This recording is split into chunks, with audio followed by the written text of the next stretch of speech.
Hi, I'm Zibby Owens, the creator and host of the award-winning podcast that you're listening to right now. Thank you so much, called Moms Don't Have Time to Read Books.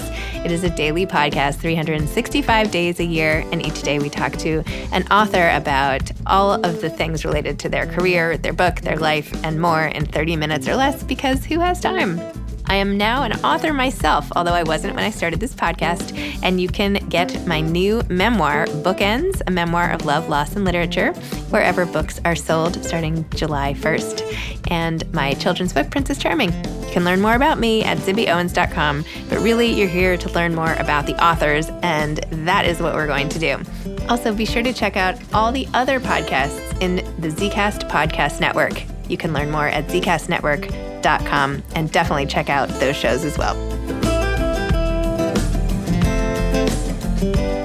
Ann Leary is the author of The Foundling, a novel. She is the New York Times bestselling author of a memoir and 4 novels, including The Good House, which I loved, soon to be a major motion picture starring Sigourney Weaver and Kevin Kline. Her work has been translated into 18 languages, and she's written for the New York Times, Plowshares, NPR, Redbook, and Real Simple, among other publications. Her essay, Rallying to Keep the Game Alive, was adapted for Amazon's television series Modern Love, starring Tina Fey and John Slattery.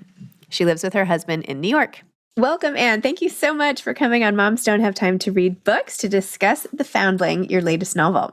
Thank you, Zibby. I'm so thrilled to be here. Thank you. I love your podcast. I'm really excited to talk to you. Yay, I'm excited to talk to you too. And I have to say, I read The Good House when it came out and loved it. And I feel like it's one of those novels that I still have such a crystal clear image of the town and the alcohol bottles and the car and like everything feels like I like a clear mental image as if I've already seen it as a movie, which is so ironic given that today we're recording on June 16th. I don't know when this will come out. It's premiering with Sigourney Weaver and Kevin Kline at the Tribeca Film Festival, which is so exciting. It's just unbelievable that that's happening now, because they shot the film a couple of years ago, and because of COVID and other things, it's finally having its U.S. premiere. It's actually not going to be in theaters till September, but it'll be at the film festival tonight. And, you know, it couldn't be more exciting. And it's also in the middle of my book tour for this book. So it's just a lot. All I do, Zibby, all my life is sit in a room and write and play with my animals. So I've had another, so this has been a very exciting couple of weeks. And that was just like the icing on the cake, because we just found that out recently that oh was. My gosh. Yeah. Oh my gosh. My husband, actually, he's a producer, and they just found out their movie is going to the Toronto Film Festival, and they were all like jumping up and down about exciting. it. So, yeah. So I feel like the festival love, I get it. It's, all that breath holding, and then it appears and it's exciting. Right. So. Oh, it's real. It's not, I didn't dream that there was going to be a movie of my book. That's how I felt. Oh my gosh. And wait, so then what's happening in September? Like with the movie? It will be shown at the film festival, but then it won't be in all the theaters until September. It'll be widely released, I guess, is how they call it in the film business. So if you're looking at your local theater after this to find it, you won't see it because it's just at the film festival. I don't really understand how the business works, but for some, because it's the film festival, they want to be in it, and then later it'll be in theaters and then streaming at home, like all films. So, oh my gosh, yeah. Well, I'm doing some events for Where the Crawdads Sing that's coming out. They gave me all these like screening tickets all over the country, and we've given them away to people in the Moms Don't Have Time to community, and trying to help with generate interest. So let me know if you want help when it comes out, or if you want to do. So much. Not that you need help, because obviously it's going to be a huge movie. But I always need help. Okay, and also I saw in the Modern Love TV, whatever, Amazon, I can't even the Rallying for Love based on your essay thing as well. And having married a tennis person, I related very deeply to that as well. So anyway, for many reasons, I'm excited to be connected with you. And now The Foundling. Amazing. So why don't you talk a little about this? I know you explain in the introduction to the book how this is a personal connection to you, but maybe go into that and explain a little more about what your latest novel is about. Okay. Well, I'll just quickly say the novel it's set in 1927, and it's about two women who were childhood friends. They grew up in the same orphan asylum, as they called them in those days. And they meet up as a young adults in a different kind of asylum, but they're no longer roommates. Mary is she's a new secretary to the very dynamic and charismatic female doctor who runs the place. And Lillian is an inmate held there against her will at what turned out to be a eugenics asylum.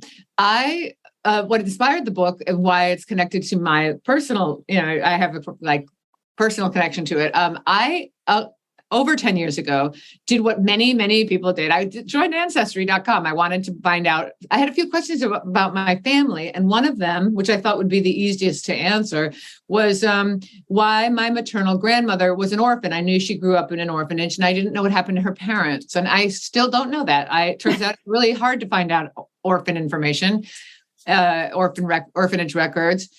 The first record I found of my grandmother, she was in 1930. She was working at a very large institution for women in central Pennsylvania, and it was called the Laurelton State Village, according to the census record, the Laurelton State Village for Feeble-Minded Women. And I was a little taken aback because I thought that was like a very awful name for a government institution. I did a quick Google and I found out that wasn't even the whole name. It was actually called the Laurelton State Village for Feeble-Minded Women of Childbearing Age. They just couldn't fit the whole thing on the top of the census.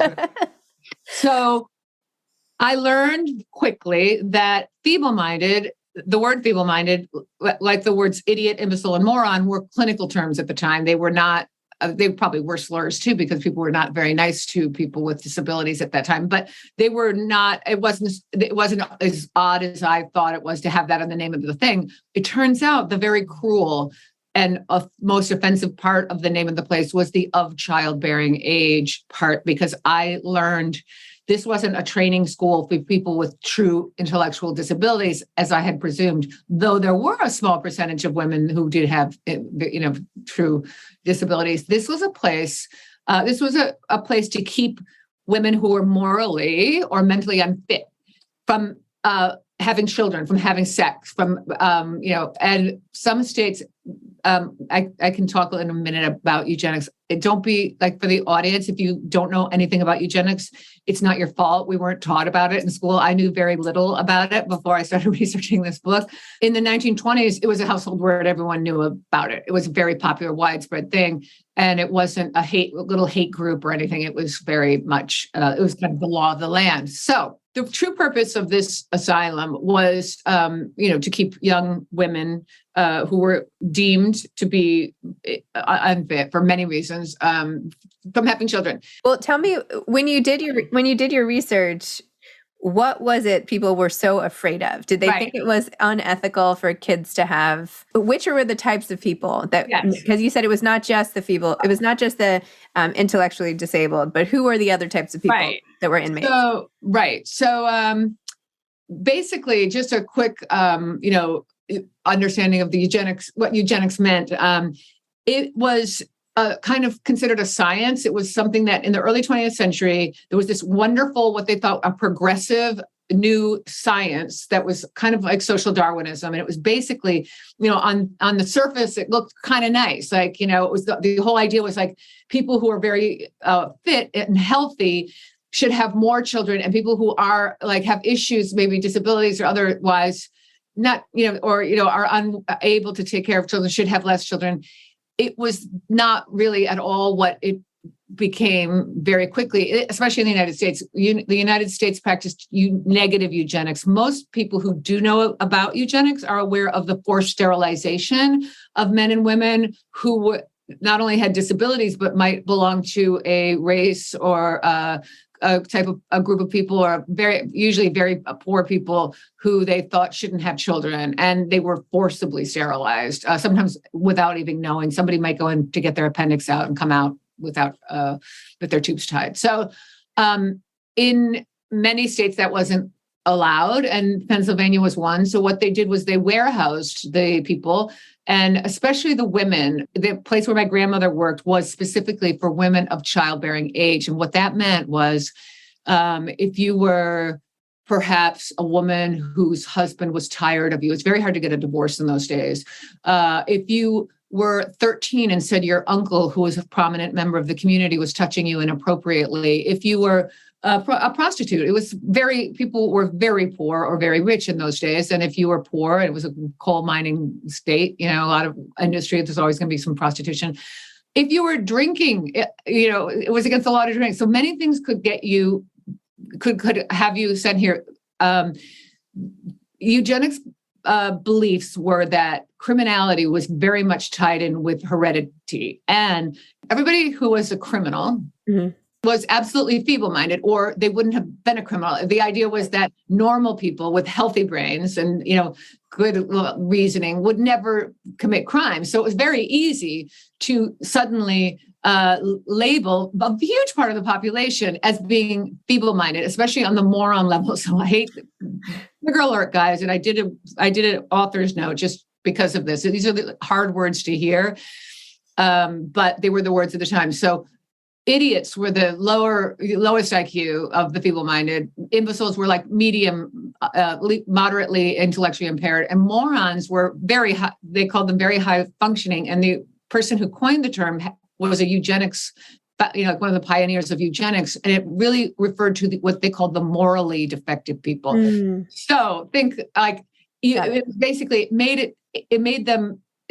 gave the government, communities, people the ability to basically, stick that diagnosis on anyone. You didn't need a doctor. You didn't need a judge. You could be sent here by your husband, by your father, your child, whatever. It was a very, very awful thing. I mean, it was fascinating to research. I was very surprised and, saddened by some of the things I read.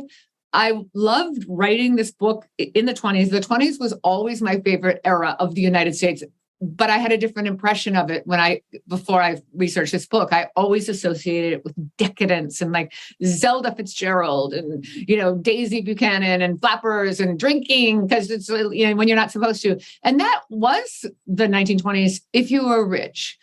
If you were poor in the 1920s, like my grandmother and most Americans, or many, more than half the Americans, the same behaviors that the rich people were doing, drinking, going to speakeasies, having sex outside of marriage. If you were rich, you could do that. If you were a poor woman, you were considered a menace to society, and you would easily end up in a place like the one where my grandmother worked. And it was not a great place to be. It looked nice on the outside, just like the eugenics movement, but the treatment of these women was horrible.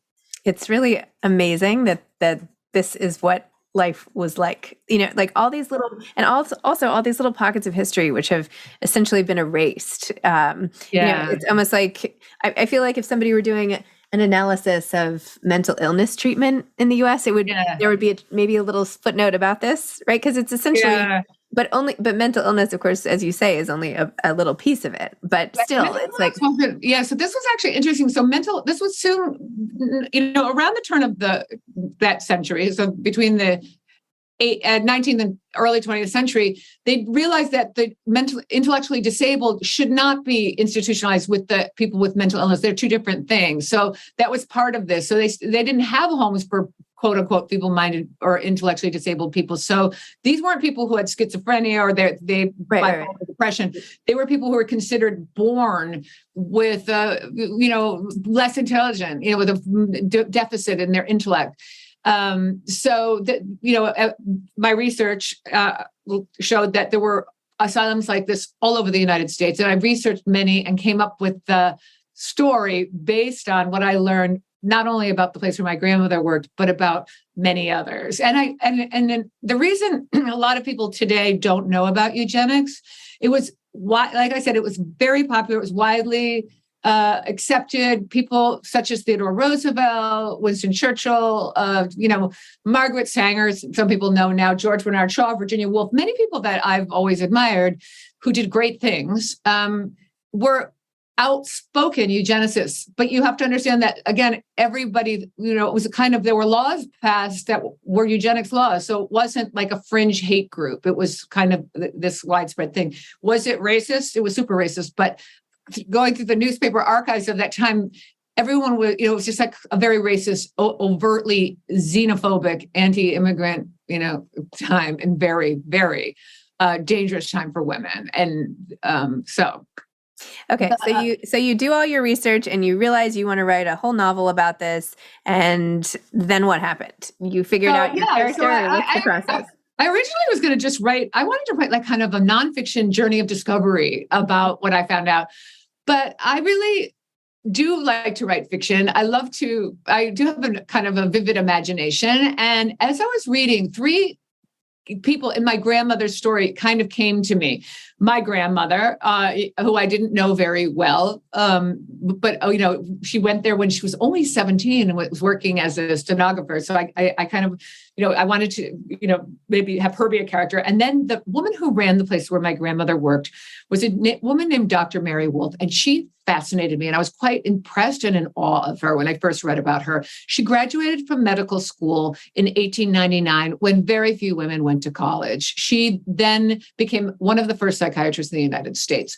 She then founded this amazing, very progressive asylum that became a model it was considered amazing at the time.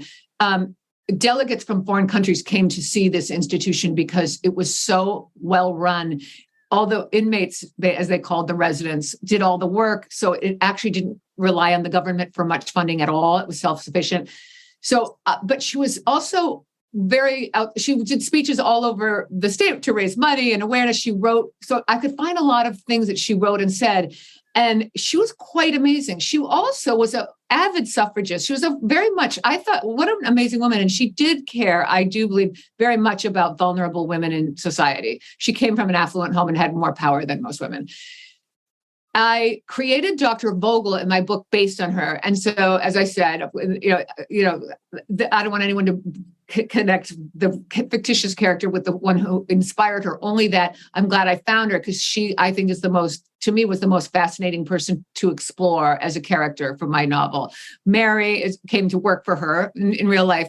Mary did work for a woman like that. And then Lillian is the character in my novel who grew up with Mary in this orphanage. And Mary doesn't remember her being feeble-minded at all. She was actually kind of smart. Well, Lillian came from my going through decades of census records, through newspaper archives, and finding all these young women who had these promising lives taken away from them. And just one character came to me who was kind of, made up of all these women. I found a few cases where mothers tried to get their daughters out and said, she's not feeble-minded. And they never won. They had habeas corpus, cases, and they never won. And I'd go and look, and there she was in 1920 census, and there she at 18, and then the 1930s she was 28, and then it broke my heart. And I wanted to create, I wanted to have one of, Lillian is the character who's inside, and so it's a book about these three women and how Mary is kind of the narrator, and she brings the reader in the way I came in, very awed and impressed with this place. It was quite an attractive asylum, as asylums go, in a very beautiful, very rural part of Pennsylvania. And then I wanted the reader to understand Mary's vulnerability, and I knew they might judge her from today's perspective. A lot of everything that went on was so unsavory and hard to be a part of as a reader, maybe, but I couldn't be anachronistic and make her very woke because it wouldn't be real. And so anyway. Well, so Mary, though, was not totally an orphan. They called her a semi-orphan because her dad was alive. Half orphan. I love hearing that term. I was like, so, right? I'm like, what is that? It's like you're half a person. Yeah. Mary was a half orphan, and Lillian was a foundling. Another thing. So an orphan is somebody, both your parents die, the people know who they were, and you now live in an orphanage. A half orphan, there were many half orphans, and you might, Zibby, and many people listening might have had a relative who was a half orphan. It wasn't uncommon before antibiotics and before modern medicine, to lose a parent at a young age, especially, this took place after the First World War. So Mary's mother died when she was a child. She had a father who was alive, but he worked at some mill upstate. He couldn't take care of her. So she was a half orphan. She lived, the nuns raised her. And that was true of my grandmother too. Lillian was a foundling, and just like a baby who was dropped at a church, or at a doctor's office. So there's a distinction between them. And I named the book The Foundling because of Lillian and other reasons. I thought the word really applied to the book. Tell me about the suitcase. So you have the suitcase take a central role in the beginning of the book, this beautiful whitish, off-whitish suitcase with satin where they find a mother's garter that comes out right at the beginning, to the horror of the nuns. And then she ends up packing it and bringing it with her to the asylum. I felt like that was such a great little symbol for the voyage we were going on as the reader, right? That here we were getting ourselves all packed up and ready to go as you drive us down this, and, getting stuck on the side and driving us down to this very wooded, mysterious place. So tell me about that, and if it was intended to be a symbol. You're the first person who's asked me about the suitcase. And the suitcase to me is the most, to me, I was afraid of being too heavy-handed of a kind of metaphor, but it's very important. So yeah, she has only one thing her mother ever owned, and it was this very nice women's traveling case, as they called them in those days, the suitcase.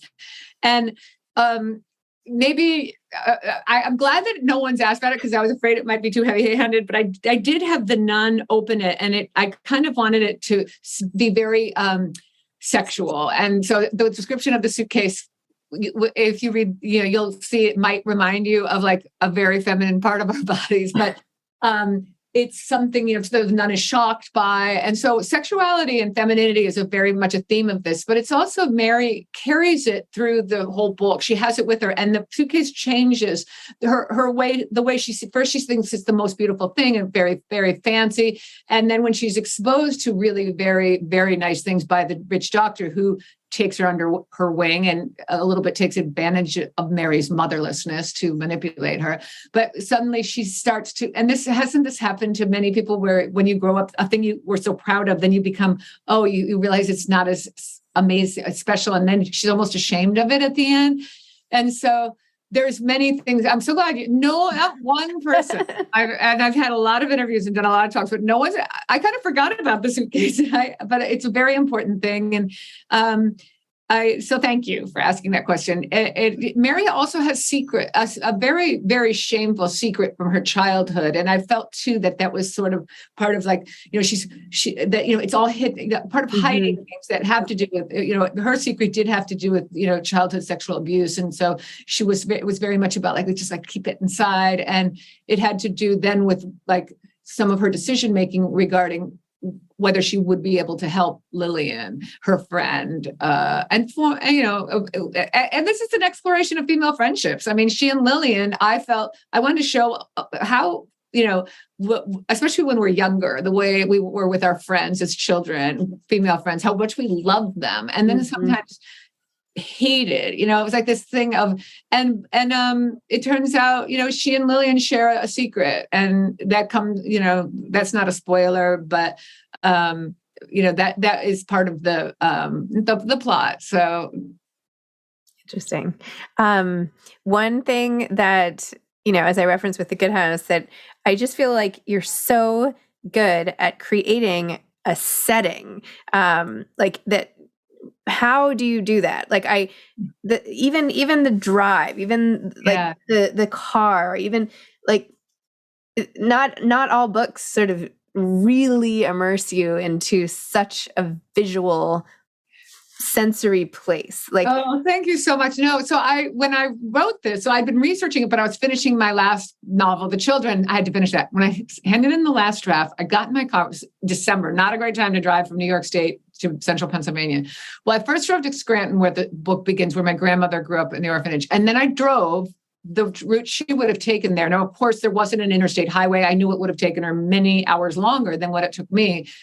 But I really got a sense of the countryside, and a lot of Pennsylvania, that part of the country hasn't changed. I was just there. I did some book events in Pennsylvania. It was very emotional going back because I did research this. I went back a few times to Harrisburg to visit state archives. I went to the asylum. It's closed now, but it's still standing. And so I made note of what of the kind of what it looked like. And, I also really love, kind of Gothic 19th century English novels. And so I think I think the description of them going there and then the kind of scary, like the winding thing and not knowing. Yep.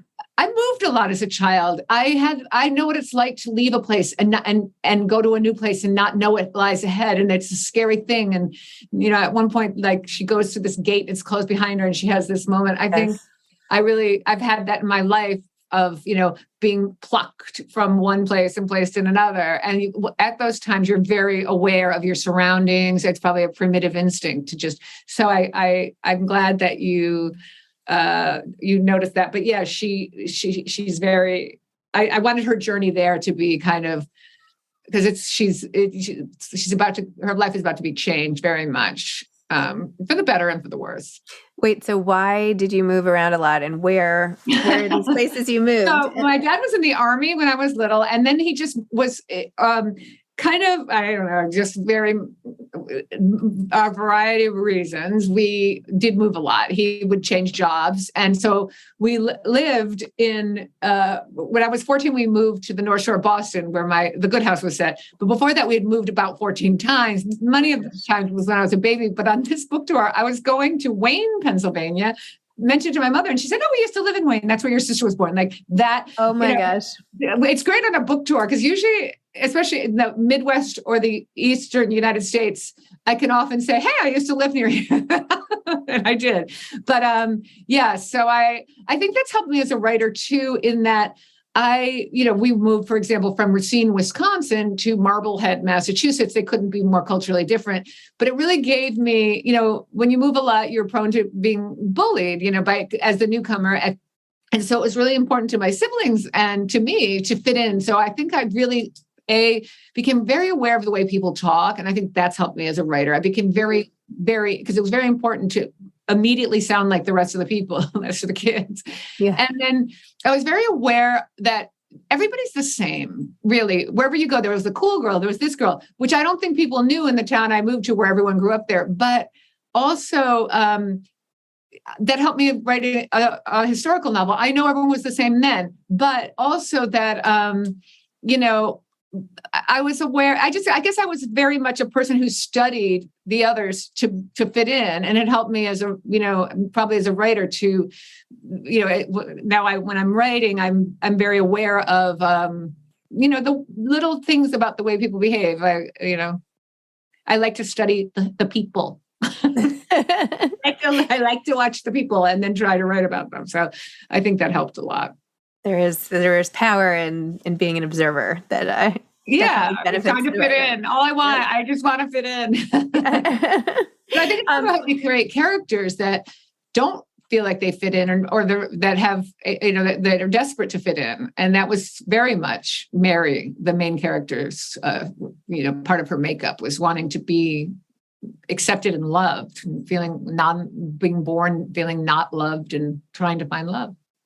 Which essentially is one of those deep human instincts, right? We're all just at the end of the day trying to find love and fit in. It's an instinct. Right? It's actually like it's a need. I think it's it's something I read. I mean, if you don't have that, you might not survive. You certainly, I think they've done studies with babies or something. But yeah, you have to have some sense of, and you have to love, in some way. Mm-hmm. You need to nurture, and nurture and love might be the same thing. But if you don't feel nurtured, if you don't feel love, you could be very much impaired in today's world and probably throughout the history of humanity. Well, there we go. Way to loop it all together there. Not a scholar, just my take. No, you're absolutely right. This half an hour has like flown by in 2 seconds. I feel like I had 1,000 more questions to get to know you better, but hopefully more to come at some point. I would love to come anytime and talk to you more. And thank you so much again. And thank you for doing this podcast. I think it's really been filled such a void, especially during COVID, for authors, for booksellers, everybody. You've done a really amazing service. And I thank you for that. Thank you. Thank you so much. And congratulations on both the Foundling and the screening tonight and all the good things to come. So, okay. Bye-bye. Bye-bye. Thanks, Anne. Thanks for listening to this episode of Moms Don't Have Time to Read Books. Don't forget to follow me on Instagram at Zibby Owens and at Moms Don't Have Time to Read Books. Also sign up for my newsletter at zibbyowens.com and sign up for my virtual book club and meet lots of authors on Zoom every other week. Thanks so much to Steve and Ryan at Texture Sound for the sound editing. And thank you to Morning Moon Productions for providing this fantastic intro and outro music.